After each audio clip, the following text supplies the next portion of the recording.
I wanna know why black men don't work. Black men don't work. Why are there so many African American men who sit at home, play PlayStation, while their girlfriend or their mama still take care of their ass and their ass over 25? What is the reason? Over 25 but under... Under shit. I know in their fitness doing that shit. There's some lady is taking care of them, or I just know a lot of men, grown, I'm gonna say grown men, who are being taken care of by their woman or still their mama. And got kids. What? I can't speak on that. I don't know about that. You know? I can name some. I won't name them. Be who you are 24/7. Be like, man, I can't find no job because I'm doing videos rolling up weed. The main reason that those gentlemen that sit at home playing PlayStation is because the women are out supporting this because they allow them to. That's all I'm about to say that too. Is it fair to say then that women don't really recognize their true power? Oh, of course. Of course. I mean, a lot of women for the most part do not realize how much control they have over us. They think that we maybe control things in a relationship when actually they control, because we're doing everything we can to please them to stay in the country. They actually are winning, but they don't realize that. But this go along, women saying most of the stuff we do towards women. Majority of the stuff we do is for women. No, it's going That's back where it's gonna come up somewhere. No, going back to your original statement of that statement. No, what you were saying is we do everything we do for women. I said, and I was like, whoa, that's I'm gonna call Yvonne. Yvonne was on the phone. I said, most men do the things they do in life for what? They do it for, they either gonna do it for their mother, or they gonna do it for their wife, or they gonna do it for their girlfriend. Come on, dog. He gonna have to pull up and put the word everything I use the word everything. That's why I said, wait a minute, I didn't buy that car for no woman. I said everything. So that means I'm not wearing 7-year-old shoes for women. I want to ask. Did I say everything? So we can say 90%. I said 90%. Yeah. Oh, 90%. Did I say everything? And it would be asinine. Because the statement, 90% of the statements I make are based on how I live my life. Right. And I don't do everything for women. But I do 90%. But if you say I said everything, because you two are going to agree, whatever. So Martin Key was out there bonding to get some ass. I said that? Yes. Please find that. Please find that. He did say that shit. I forgot about that. I said that? Yes. It was close enough, man. I'm not making it sound like I said all men. First of all, now, did he follow his dream and conviction? Yes. But in following his dream and conviction, did it get him laid more? Yes. But was it? Whoa, stop, whoa. Hold on. Let me stop you right there. He didn't do anything just to attract women. Martin Luther King followed his dreams and his beliefs. That's what I believe. Thank you. I'm not sure your son believes that, but I implied that Martin Luther King understands that with power comes pleasure, and I stand behind that. Because in following his dream and conviction, his conviction was built off the Bible. The Bible states no adultery. So the minute he started committing adultery, his conviction was tainted. I don't have a problem with that. I'm saying. So whatever you finna say, you talking about his dream and conviction, yes, his dream and conviction got him to the game. But once he got in the game, he got to moving around a little bit, and he got a little comfy. His dreams and conviction, they keep him on the path. Okay. But so and the only reason I'm saying that, because Charles used the words his dreams and convictions. His initial dream and conviction was not for women. Okay. But once in the game, the game is corrupted. We ain't disputing. Let's take out Ridin Durty Radio. Yoda, how you doing, man? I'm doing good, brother. Okay. Let everybody in the ATL know where Yoda's from. Yoda from the 305, Miami-Dade County. What? I just wanted to do that. I always wanted to do that when an artist says, what? Well, I really got serious in 2002. you know, I dabbled around with it, you know, early 2000s, late 90s. Was there any personal influences, life-changing events? What made you decide to take it serious?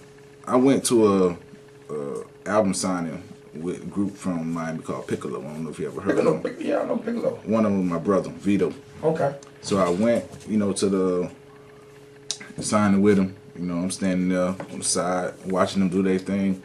Chick started coming up to me. Can we get your autograph? I want to pause you. And this is just because of something we've said on the show previously. What did you say came up to you? Chicks. Chicks. Women. Okay. Okay. So they came up to me and like, can we get your autograph? So I'm looking around like, I ain't nobody like. So at that point, it was like, I need to be doing this right here.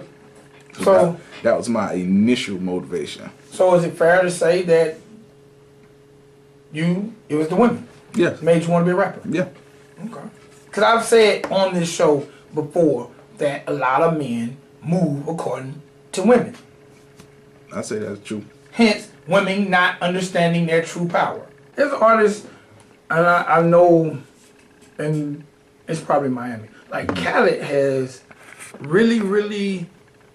Khaled went skyrocket, man. Yeah, like, he just signed a new deal this week with Epic. Yeah. Yeah. Like, and I'm like, I still to this day don't know what Khaled does. Well, in Khaled's own...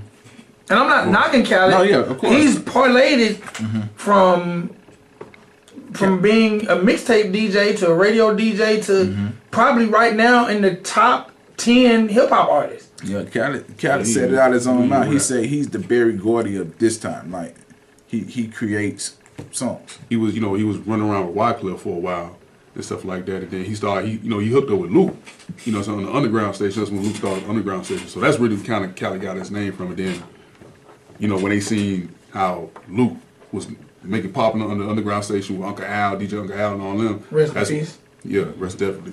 And when that happened and stuff like that, that's when like 99, the other radio, the big radio station down there, they started to pick up because they wouldn't play hip hop records. So Luke took it upon himself to do that. Then he got with Uncle Al, then DJ Khaled got under that, and then they started making dope, putting independent artists on down there. Basically, me and Yooda went to high school together. So it was funny because in high school we never really hung out. We never really hung out like that. But we saw each other right across the path. And we played on the football team together. Fast forward years later, said contact him on Facebook. I said he was rapping, and stuff like that. I checked out his music. I brought a couple of his music. Actually the first album I brought off of iTunes. That's when I kind of get hang of iTunes. That was like the third album. Yeah, that was like the third one. Third one, The Return of the Shop. I said, man, I want to work with you. And stuff like that. So, but it took me like 6 months. Man, 4 months. It took me. Hey, we got a camera. Don't get misquoted. It took me 4 months. It took me 4 months to send him a track. You know what I'm saying? And I said, man, I'm gonna send you a track. You're like, cool. You know what I mean? He wasn't like bugging me or nothing like that. I said, hey man, I'm trying to find the right track for you. Do you feel like there's a disconnect between the DJ and the independent artist?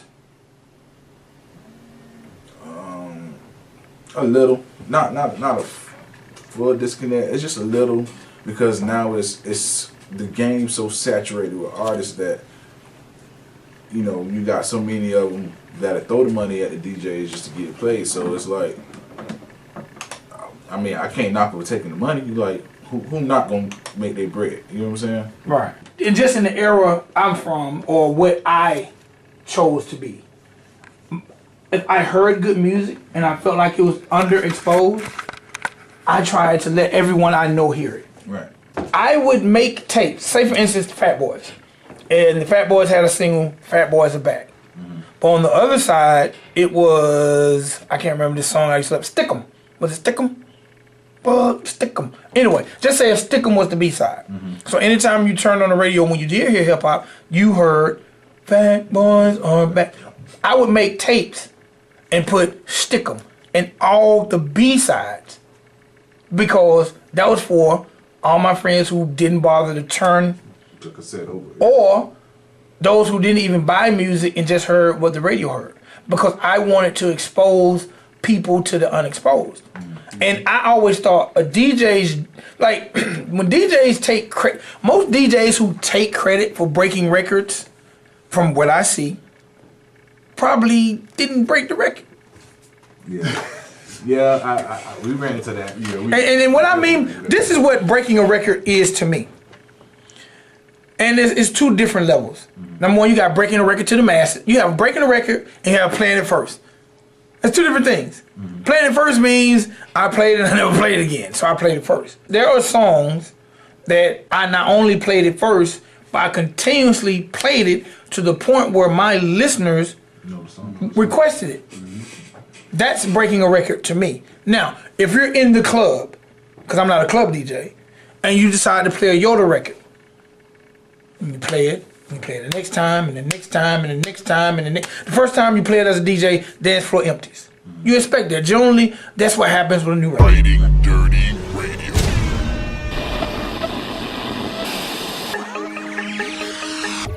I am a defender of hip-hop, as well as a hip-hop entrepreneur. I was one of the first cats in the city of Atlanta to have a internet radio show on this now defunct radio station called Our Nation, which eventually led into a television show which aired on UPN 69 for 2 years called Our Nation. We were first to interview some of your favorite artists, as in T.I.'s first television appearance, Youngbloods, Pastor Troy. 90% of the Atlanta legends that came through during our 2 years on air came through that show. Trick Daddy, Camouflage, rest in peace. I'm a retailer, had a retail store, Backstage Music, for over 10 years in the Riverdale area. May it rest in peace. I'm a former manager, hence I'm retired, but with the right record and the right personality, I can be talked out of retirement. My management company was Rockford Management. That was my partner, Derek Crooms, who is the brother of Mr. College Park. Our management company can be credited to a #1 record in the country, a la Soulja Boy. Crank that Soulja Boy. I wasn't directly part of his project, but me and Derek Crooms were 50-50 partners in Rockford Management. So I'm still part of the ride, and I've done a lot of road manager work. I also done road manager work for and co-managed the musicians. My biggest claim to fame is discovering VIC, who has a song Wobble, which is still making money iTunes-wise. His single Get Silly went #5 in the country. I also managed other people like Homeboy, Cadillac Boys, B Smeezy, Certified Trap Boys, Come Up Boys. Do you guys feel like there's a large amount of African American men over the age of 21 who don't work and are being taken care of by a woman? And if you feel that way, why do you feel it's that way? I think what the problem is they were babied growing up. Like, you wasn't given any responsibilities throughout your teenage years, and then mama just kept spoon feeding you when you came 21. Now you don't want to do nothing but get spoon fed. You know what I'm saying? And now she might be telling you to get out and get a job, but guess what? It's kind of her fault. And you know, I hear a lot of women say, look, when you get 18, you just gonna live up in here. Right. Now, old boy 21, Right. and he is a PlayStation expert, and he might go get a job for 3 months at the temp service, and then he back. Yeah, but that's just to keep her quiet. You know what I'm saying? Yeah, because I don't think the average mother is going to put their child out unless they're doing something like stealing or Right. bringing drugs in the home or stuff like that. Well, I mean, you got to think about it this too. Like, the reason why a lot of men probably don't work or whatever, because piggyback off what he's saying, you know, a lot of men been baby, but that means mama been taking care of them. You see what I'm saying? Or mama been taking care of them, grandma been taking care of them, auntie been taking care of them. So when they get a woman to take care of them, it's the same thing. They just used to a woman taking care of them. Would it be fair for me to say it's kind of like the baby boy syndrome for any of those who remember the movie Baby Boy? Yeah, It's Jody. Yeah, it's kind of, and also like a lot of them say, oh, they make the excuse of single mother syndrome. You know what I'm saying? But to me, that's BS, because my mama was by herself. I started working at 14. My brother started working when he turned 14, you know, and all of us had jobs. My mama's still working to today. You know what I'm saying? But she instilled in us the values of going to get your own dollars. You know what I'm saying? So I don't think it's you can't blame the single mother. Well, the way I look at it is, women got to know the actual power that they have.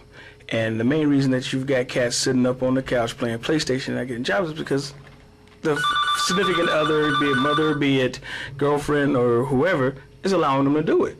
All right, let me take this call. I have kids, I have stepkids, and I tell them, you can stay in my house as long as you want. I don't care. I want it. There won't be no bills. I have a basement. You get married, you and your wife can live down there until you save a down payment. I don't care. Because I'll take everything. But while I'm slaving and giving you this time, you better be going out there and getting some kind of certifications and making yourself valuable out there so you can go get a $30 an hour job. My question for you then would be, at what point do you think they're going to get a work ethic if they're not out working? Well, I think the black man is off balance. I think you see us in a crisis. And the crisis has been since I sojourned in America.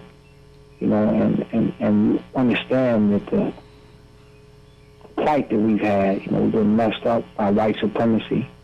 You know, America's wealth was built off of slavery.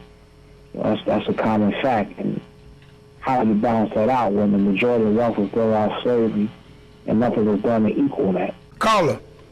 Peace. What's up, man? How y'all doing? What's good? Yeah, we understand. We know. We know about the plight of the African American. We know about that. You know what I mean?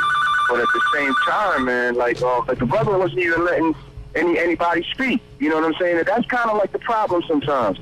We need to kind of listen to each other. You know what I'm saying? At a point in time, you do have to say, listen, young man, come over here for a minute. Let me tell you something. Pull up your pants, bro, and let's try to work this thing out, man. A lot of our young men are not getting themselves ready for, say, employment by having, as you say, the sagging pants or tattoos all the way up to their eyeballs. It's so funny that you said that because unless you're running a tattoo business, that's fine. That's true. It's right. Which makes my point as far as being an entrepreneur. If you want to do something for yourself, I don't care how you look. But if you want to do something for yourself and really be serious about that, do that then. Let's try to get to the bottom of it. You know what I'm saying? If you don't want to work for a corporation, you want to have tattoos up to your neck, cool, that's your choice. But understand that that's your choice. I think a lot of it is immaturity, man. Even with young adults, they're still immature. They weren't taught how to be men. You know, and that's not being conforming into the quote unquote mainstream or white society or none of that. It's just about being a man, you know? Understand that there are things out here that you're not going to control, you can't control. Get that through your head first, and then learn how to deal with it. And we can't blame the young people. That's the older generation who dropped the ball, who's letting all these Arabs and Koreans. All right, okay, hold on. Let me see my time. All right, Chief. Now you know me, and me and you we can rope a dope and dance around this thing. Bro, we live in 2016. You ain't even gotta have a computer now because it's all done via your phone. I understand by Willie Lynch, the programming of our people. I understand all of the above. But we live in an era now that where my mom, who is 68 years old, who has decided that she's going to retire, but she's not going to retire until she opens a business. So 2 weeks ago, she went and bought a $50 tablet, and she's online looking for wholesalers to open a clothing store. I'm saying that to say there is absolutely no excuse for a person not to be able to generate a form of income. I understand everything, the plight of the African American man, but we have two choices. Let me finish. We have two choices. We can keep riding that horse, or we can get off that horse and blaze a new trail. people like Marcus Garvey and Martin King. I can't even live in that era because today I'm talking. When I say Marcus Garvey, Dr. King, I had a business. You had businesses. You gotta have capital to start a business. For everything you say, I'm a rebut, and the reason I'm gonna rebut it because I started a thrift store that within the first year made over 50 grand, and I spent less than $1,000 to open it. So you're not gonna tell me you gotta find a building that's $3,000 because you might can find one that's $300. So I hear what you're saying. Any business, like, it's location. You gotta be in a good location. You know what? You're not gonna find nothing in a good location. $300. There's some exceptions to the rules as far as there's always exceptions to the rules. And everything was good. There's no way right now you would tell me to shut all your businesses down. Oh, hold on, because you finna misquote or misclarify me, and I'm gonna say this, and I gotta go. My music store closed down because we stopped buying CDs. It ain't because of the white man. It's actually because of the black man. Because we stopped buying music. What's the last CD you bought, sir, to help keep your African-American brother in business? I buy CDs all the time. What's the last CD you bought? I bought a CD. What's the last CD you bought? From an independent artist. There ain't no black-owned music stores no more. Why? All I'm saying is this. My business did not close because of the white man.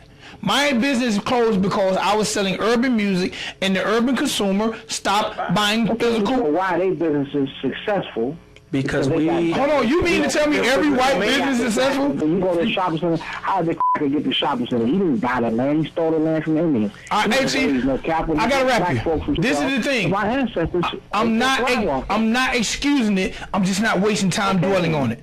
I'll let you beat that dead horse because I got a stallion over here. About that. We don't understand that and address it and deal with it. It hasn't been dealt with. How are you addressing it and dealing with it? Remember Black Wall Street, please. Tulsa, Oklahoma, please. Oh, no, why did you say that? Because now he's going to tell you how the white people drove them out. How y'all feel about the presidential race going on right now? A joke. It seems like Bernie is the best choice, but I think his age is going to affect. Yooda, how you feel? Hillary or Bernie, whichever one it is, that's what I'm gonna run with. What I respect about Donald Trump is he's saying what the Republicans really want to say. Since he doesn't need financial backing, he doesn't care what comes out of his mouth.